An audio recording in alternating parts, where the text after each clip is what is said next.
everybody. Welcome to Monday. It has been a bit of a day for me. I had a bit of a bonk on the head yesterday while skiing. I have put makeup on to cover it up. I am sorry if I'm a bit whacked, but I'll tell you what really made me sort of shake my head, though, wasn't so much the skiing accident and the faceplant. It was the raid on P. Diddy, Puff Daddy, Sean Combs' home. What the heck is happening? Why was the Department of Homeland Security surrounding his Miami home? And then this giant behemoth of many, many millions in Los Angeles, it looked like Iraq outside of Beverly Hills. I mean, I couldn't believe the firepower that they brought out to raid a music mogul's home. Let's just call this what it is. Holy crap, right? So we don't know exactly. Nobody's releasing exactly the reason.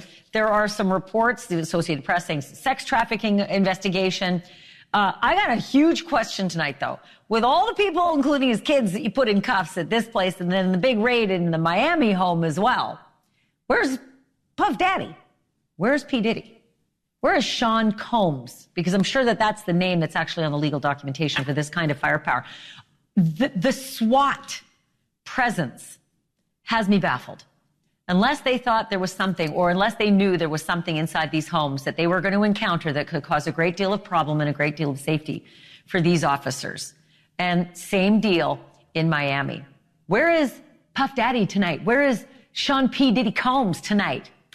We have some reporting on his plane, which took off right before all this happened. I'll tell you where it flew to. And also, I think we're just getting some pictures in. I'm working on that to show him in an airport right beforehand, looking not happy. That's coming all ahead. And then, look, I thought the story was bad, and I thought we finished. I thought we put the story to bed. I thought this Ruby Franke thing was, really awful. And I was really glad it was over and that Ruby Franke was sentenced. And so was her partner, Jody Hildebrand. They took a deal and they went to jail for, upwards of, it could be decades. These were the bloggers, right? Doling out all the parenting advice, telling the rest of us what we should be doing to parent better. And now the tapes have come out. And I will tell you something. I am none too happy with the fact that they're not life, no parole. Swear to God. What I have seen in these tapes of these children, the abuse, the injuries, the weeping sores, the duct tape, the videotapes of the child hiding in the closet, too afraid to even come out for the police for an hour. Wait until you see these tapes tonight. We're going to show you the raw. It's awful. And it is not what we thought. It is so much worse. And then I got questions for the husband. Where was Dad? Mom's going to prison. Mom's best idiot friend who she followed, she's going to prison. What about Dad?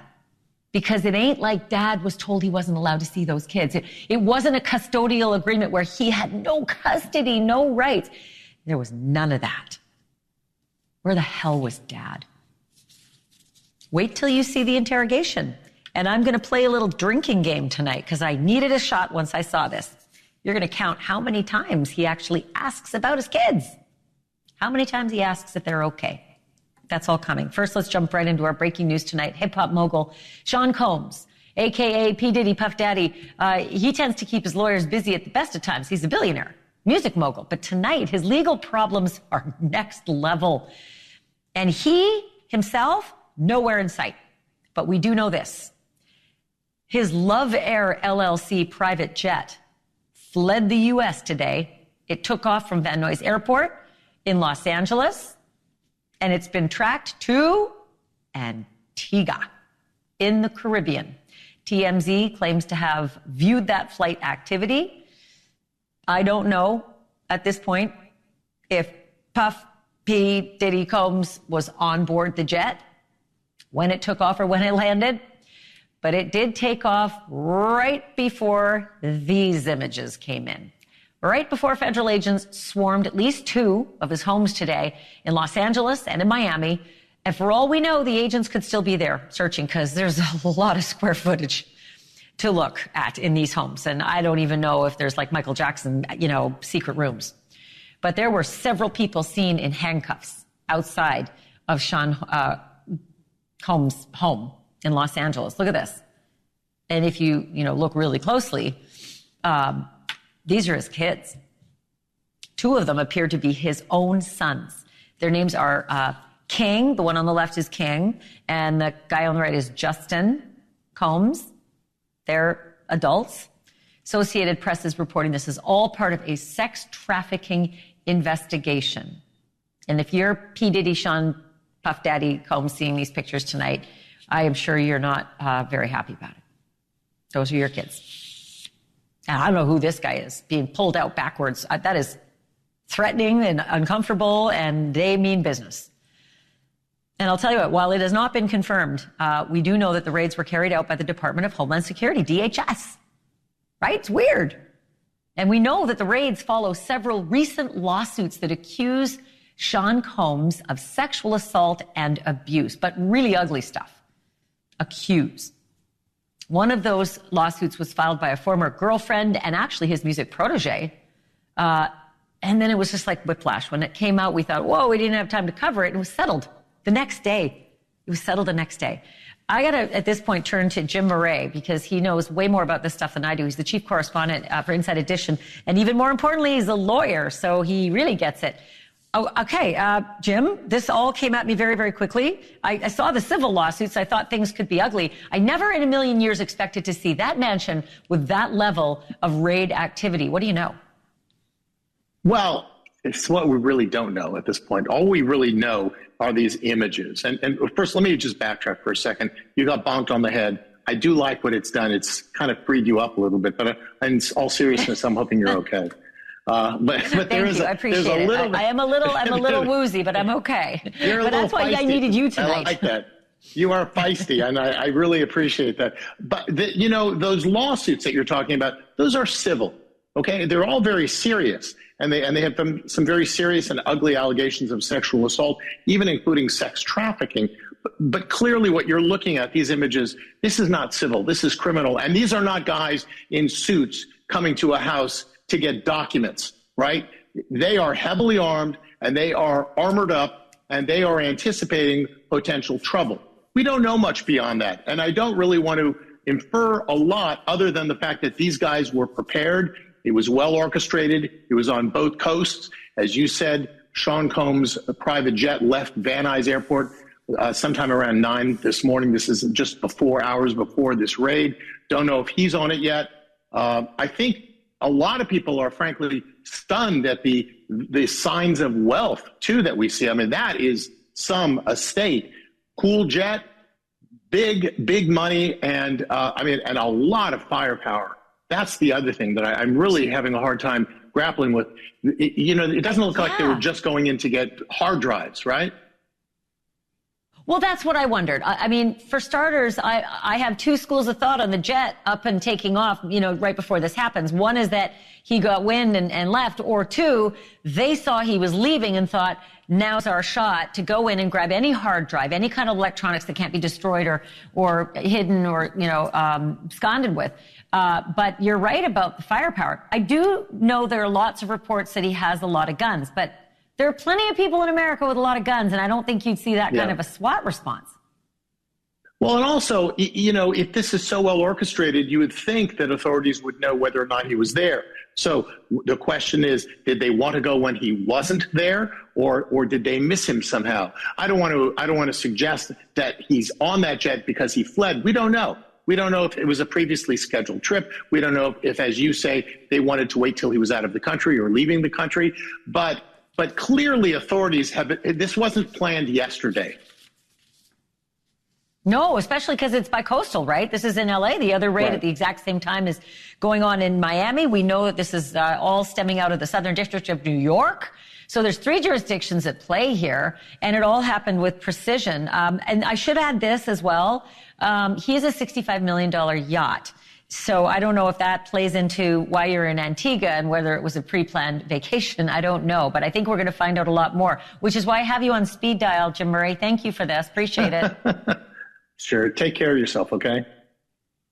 I will. Thank you for that. I appreciate it. This is a good time for me to bring in Nima Rahmani as well. He's a former federal prosecutor. He's president of the West Coast Trial Lawyers, and he also lives right by where the raid happened in Los Angeles, and he heard all of the activity. Holy cow. Nima, so take me there and tell me what you heard and saw and what you know. Oh, helicopters all day today, Ashleigh. I live a mile or two away from Diddy's residence, and not quite as big, but there was a flurry of activity, streets shut down, and like you said, a heavy law enforcement presence here in Holmby Hills. Okay, so, you just heard me talking to Jim Murray. He's also a lawyer. He knows when it's a raid and when it's like big firepower raid. They're very different. This is nothing, by the way, compared. If you're thinking, well, yeah, Donald Trump had Mar-a-Lago raided, it was not like this. There weren't guns drawn like that. There were no SWAT vehicles, et cetera. And there's another guy with a lot of money. The public showing, Nima, this is a big deal. When authorities are going to execute something with this kind of precision in 3 jurisdictions, they know that the cameras and the helicopters and people like you are going to see it in Los Angeles. There has to be a very big reason, a very big piece of probable cause, not just maybe, right? Well, of course, Ashleigh, and we know that the Southern District of New York, they're the most prestigious prosecutor office in the country. And when you're executing a raid like this, you care about 3 things. First, of course, is the threat of violence. And Diddy reportedly has a lot of firearms. He has a lot of security. That is not an easy house to get control over. Second, of course, you worry about an individual fleeing. And when you're talking about sex trafficking from the federal level, you're talking about 10 or 15-year mandatory minimum sentences. So this is a very serious crime, and people have a lot of reasons to leave the country. And third, of course, you care about the destruction of evidence. That's why you need to execute these search warrants at the same time, make sure people don't start destroying documents, don't start destroying evidence. So that's exactly what happened here. It was done with precision. Now, obviously, we don't know where Diddy is in all this, but this is exactly how you do it if you're federal law enforcement agents. Remind me to come back to that question, where is Diddy on all this? Because it's important. I've got 2 questions and I've only got 30 seconds. So first question, before the where the heck is Diddy? And if he is in Antigua, is it an easy, shot to come back if they put him in cuffs down there? But the kids, right? Look at these pictures. They put his 2 sons in cuffs. Is that a power play, or is that those are the guys they found on site? Well, when you're executing a search warrant, you put individuals in cuffs and remove them from the house. So they're not a threat to law enforcement or destroying evidence. But there are allegations made against his sons in those civil complaints. So they may too be targets. And Antigua, as we know, is an extradition country. So probably not the best place to flee to if Diddy was indeed on that plane, if that's where he is. Yeah, I still keep thinking about a $65 million yacht, and I'd be wherever it is. It doesn't matter what country, extradition or not. Nima, thank you. I'm glad that you're going to I hope you're going to get sleep tonight. I'm glad it happened during daylight hours and not, waking you up in the middle of the night. Appreciate it. Will you join us again if you find out more? Of course, absolutely, and hope you feel better, Ashleigh. Oh, thank you. I feel better already. A couple of Advil. It really does the trick. Okay, Nima Rahmani joining us live as well. We're going to watch this story, and actually we've got our ticker. There's an 80s term for you. We're watching it because we keep thinking at any moment the biggest story might break, and that is where he is. Like, where is Puff Daddy, P. Diddy? I'm still living in the 80s because I just want to hear what he has to say. I want his reaction to all this, and I just want to see his face. I mean, I just want to know why. All right, but I also have this. We thought this was bad, and it turns out this next story, we didn't even know the half of it. We didn't know that it was so bad. The unbelievable cruelty that a parenting blogger doled out to her own children, all in the name of discipline. We now have the tapes, the videos, the raid, the jailhouse blame game, and the child in the closet who was too terrified to come out, even with police there to reassure her for the better part of an hour. We got the body cam. You'll see it all next.